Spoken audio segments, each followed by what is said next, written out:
How to become financially independent. Here's number one. First of all, you got to have the right philosophy. Now, let me give you a couple of philosophies to consider. Here's the first one. It's called the philosophy of the poor. Poor people usually spend their money and invest what's left. That's the philosophy of the poor. Now, here's the philosophy of the rich. Rich people invest their money and spend what's left. And here's the startling answer.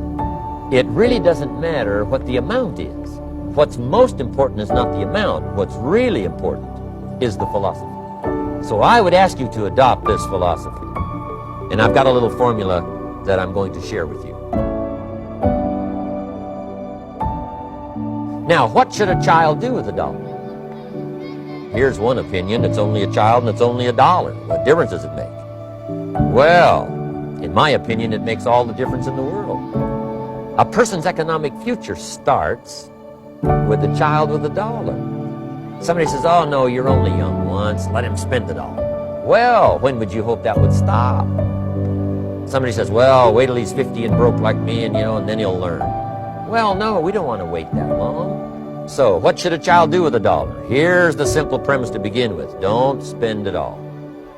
And if a child wants to spend the whole $1, you got to say, hey, don't spend it all. They'll say, why not? It's my $1. I earned it. You say, I know you earned it, but don't spend it all. They'll still say, why not? Say, let me show you why not. So you put them in your car, take them to the other side of town, and show them where people live that spend the whole $1. Just drive them around. Kids learn best by visual. Just drive around and say, would you like to live here? Kid says, no. Would you like to live like these people live? Kid says, no, no. Then you can't spend the whole $1. So, kids will get the message. So, take them to the other side of town and show them around, unless you already live there, and then just show them around. Anyway, don't spend the whole $1. Now, let me give you my best view of what to do with $1. Here's my first bit of advice. Never spend more than 70 cents. Never spend more than 70 cents. Now, you got to pick some number, and the number you pick is going to be determined by your philosophy. It's going to be determined by what you've been taught or your experience teaching yourself. When I first met my teacher, Mr. Schoaf, I was at about 110% of each $1. And then I learned a whole better formula for financial independence. Number one, don't spend more than 70 cents. Now, kids say to me, well, okay, what do I do with the other 30 cents? And here's what I teach them. 10 cents for charity. We're helping people that can't help themselves. 10 cents to support worthy projects. Projects that you feel good about. 10 cents out of every $1. It's called being generous. Now, in my opinion, nothing teaches us character better than generosity. No class, no teacher, no book teaches character better than generosity.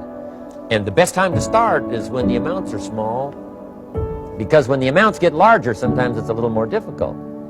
Giving 100,000 out of 1,000,000, someone says, oh, if I had 1,000,000, I'd give 100,000. I'm not sure. That's a lot of money. So the time to start is when the amounts are small. 10 cents out of the $1. Okay, next 10 cents. I call active capital. Active capital means do something to make a profit. Active capital. Set aside a portion of your income. Wages are okay, but I'm telling you, wages will make you a living. Profits will make you a fortune. So set aside part of your income as capital, called active capital. Any kind of project you can possibly think of, you can possibly come up with. Then you must jot this down if you're taking notes. Profits are better than wages. And then there's no limit to profits, and they can double and triple and quadruple. There's no limit. It's incredible how fast profits can grow. So profits are better than wages. Wages make you a living. Profits make you a fortune. Now, the third 10 cents is vitally important. I call it passive capital. Capital you let somebody else use. A financial institution, stocks and bonds, mutual funds, whatever. Let someone else use it. You furnish the money. They use it to make a profit, but they pay you for the use of it, called interest.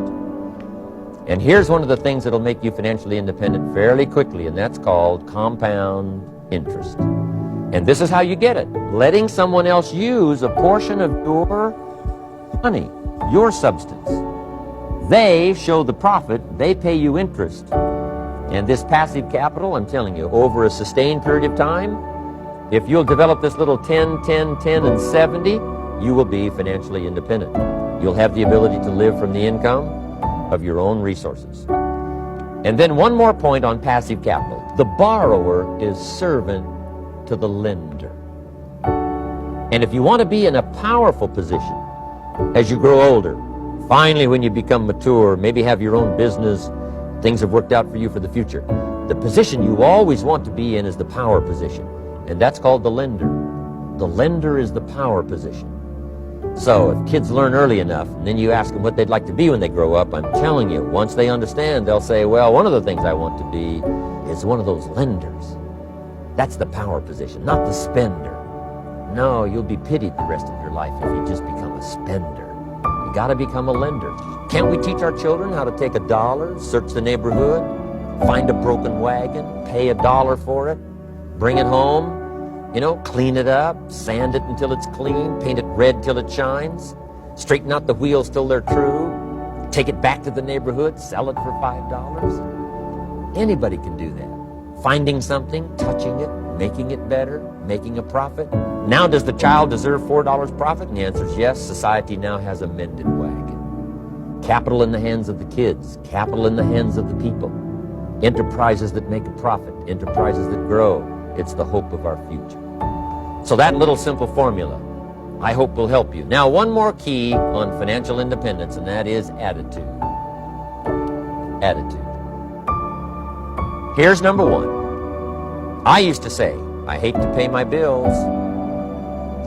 My teacher straightened me out on that. He said, let's see, Mr. Owen, what you hate to do is pay $100 on an account and reduce your liabilities and increase your assets. I said, well, no, not if you look at it that way. He said, well, it all depends on how you look at it. So wouldn't you love to pay your bills, reduce your liabilities, increase your assets? You got to have that kind of attitude. I found out the same attitude about taxes. I used to say, I hate to pay my taxes. And Mr. Shove said, well, that's one way to live. But don't you understand? Taxes is how we care and feed the goose that lays the golden eggs. Wouldn't you want to do your share? Someone says, yes, but the goose eats too much. Probably true. But hey, we all eat too much. We all need to go on a diet. Better a fat goose than no goose. So I finally became a happy taxpayer. Now, I think taxes are too high, so I'm working to get taxes lowered for our economic future. But then whatever they turn out to be, I gladly pay, do my part, because that's what makes the whole system run, each of us doing our part. Now, I want these three subjects to be valuable for you. I want them to have meaning for you. I want you someday to be financially independent. I want you to have the personal development so that you feel good about yourself. If I had a chance to meet you someday, I'd like to have you show me the list of goals that you got started and say, Mr. Owen, here's some I've already checked off. Here's the books I'm reading. Here's what's happened. I'm developing the skills. I'm better this year than I was last year. I've got more self-confidence. My skills are developing. That's what I want for you, and that's why I took the time to come and share in this video message with you. I do seminars all around the world, but this is one way that I can reach out and touch you in case you can't come to my seminars, wherever I am. Maybe this video will reach you somewhere, and it'll have an impact on your life. And what I'd like to do is later hear about it, a letter, phone call, or to have a chance to meet you in person. And now I'd like to leave you with these 4 questions, called Questions to Ponder. These questions were valuable for me, and I want to make them valuable for you. Here's the first one, why? We all ask why we should work this hard. Why take that many classes? Why go to school that many years? Why take the notes? Why read the books? Why work that hard? Why put yourself through the push-ups and the disciplines? Why? Good question, why? Best answer to why, I think, is the second question. Why not? Why not see how many books you can read, how many classes you can take, how many skills you can develop?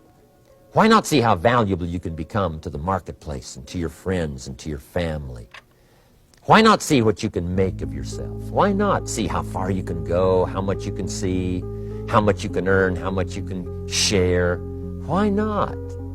That's the heritage all of us have, now that we've been given this extraordinary opportunity. Now, my third question I'd love to ask you in person. But since I can't do it in person, I want to ask it of all of you. But I want you to take it personally. And my third question is, why not you? Why not you? With good self-esteem. Why not you starting to change and setting goals? Why not you starting to make progress toward financial independence?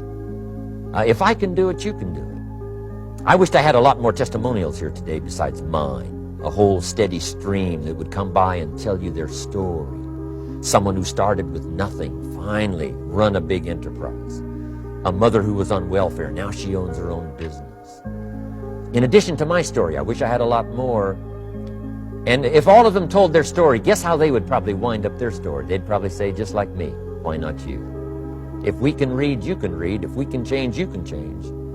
If we can figure it out, you can figure it out. If we can turn it around, you can turn it around. There isn't anything you can't accomplish. That's what those testimonials would say. And so I want to say it to you personally. Why not you? You've got the brains, you've got the stamina, you've got the vitality, you've got the interest, you've got your life ahead of you, you've got the future. You can do it. If anybody can do it, you can do it. If one of us can do it, hey, we all can do it. And now here's my last question. Why not now? This is a good time as the 20th century starts to wind down, a few more years as we get ready for century 21. What a good time to set your goals, work on yourself, work on your skills. What a good time to get it together. What a good time to start this process. Personal development, growing, changing, developing, having a good plan for your money and for your life and for your future. Why not now?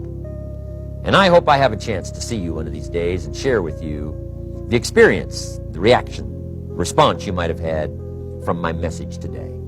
And until I get a chance to see you on this side of the world or the other side of the world, in some school or some seminar, I want all that I have gotten to be yours and much, much more.